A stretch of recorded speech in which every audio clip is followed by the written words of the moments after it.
In the past, the world was shrouded and shadowed in mysteries. There was a lot of unknowable and terrible mystical stuff going on in and around the world. Ancient Egyptian gods and goddesses helped the Egyptians understand their natural and supernatural surroundings. Egyptian gods and goddesses were worshipped in ancient times, and they were also known as Egyptian deities. There are many riddles to answer and mysteries to unveil. Were Egyptian gods real?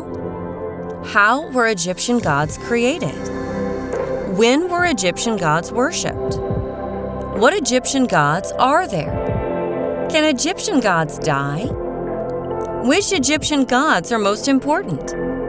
Which Egyptian gods were evil? Why do some Egyptian gods have animal heads? The story started when God Shu of dry air got married to his sister Tefnut, the goddess of rain. They were the first gods created by Atum-Re, the creator of everything. Shu and Tefnut together represented the two fundamental principles of human existence. Shu and Tefnut produced two children, Nut, the sky, and Geb, the earth. But Shu separated Nut from Geb as they were in the act of love, creating a duality in the manifest world above and below, light and dark, good and evil. Prior to their separation, however, Nut had given birth to the gods Isis of love, Osiris, king of the underworld, Nephetis, goddess of darkness, and Seth, the war and chaos god. Isis got married to her brother Osiris, king of Egypt, while Nephetis chose Seth. Isis was a queen who supported her husband and taught the women of Egypt how to weave, bake, and brew beer. But Seth was jealous, and he hatched a plot to kill his brother. Seth trapped Osiris in a decorated wooden chest, which he coated in lead and threw into the Nile. Seth became king of Egypt, but Isis could not forget her husband. And she searched everywhere for him until she eventually discovered Osiris's body still trapped in his chest. She brought this body back to Egypt, where Seth discovered the chest and was furious and hacked his brother into pieces, which he scattered far and wide. Nephetis transformed into a bird and helped her sister to collect Osiris's body again. Isis was able to discover and reunite the parts of her dead husband's body. Only his sexual organ was missing. Using her magical powers, she was able to make Osiris whole, bandaged, neither living nor dead. Osiris had become a mummy. But 9 months later, Isis bore him a son, Horus. Osiris was then forced to retreat to the underworld, where he became king of the dead. Isis hid with her baby, Horus, in the marshes of the Nile Delta. She defended the child against attacks from snakes and scorpions. When Horus was fully grown and could avenge his father and claim his throne, Isis gave him the falcon wings to fly in Egypt's sky. Ra gave him the sun and the moon to be his eyes. And after a long battle, Horus killed Seth and spread well all over Egypt. People lived in peace, and the Nile god was happy.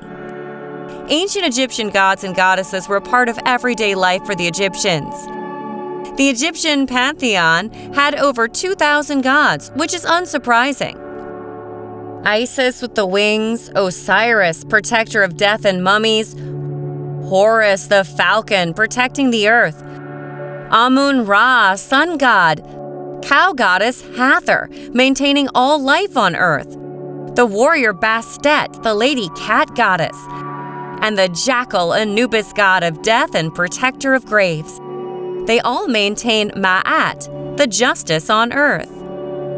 Ancient Egyptians respected knowledge, and they made the lady Seshat as the goddess of written words and precise measures, but was eclipsed later by Ibis god Thoth, the god of writing and patron deity of scribes. Ancient Egyptian gods behaved much like humans. They get jealous, they fall in love, they eat, drink, get sad, sicken, and could die in battle too. To the ancient Egyptians, the world and the universe worked because of Heka, the magic spirit that runs the universe. Magic was always the gods' wisdom. Heka was a manifestation of mighty power of gods. Heka allowed the gods to provide mankind with all of the good things they wanted. But it was Heka that made balance, while devil gods were fighting justice. Harmony and balance were fundamental to Egyptian culture, personified by the goddess Ma'at and her ostrich feather.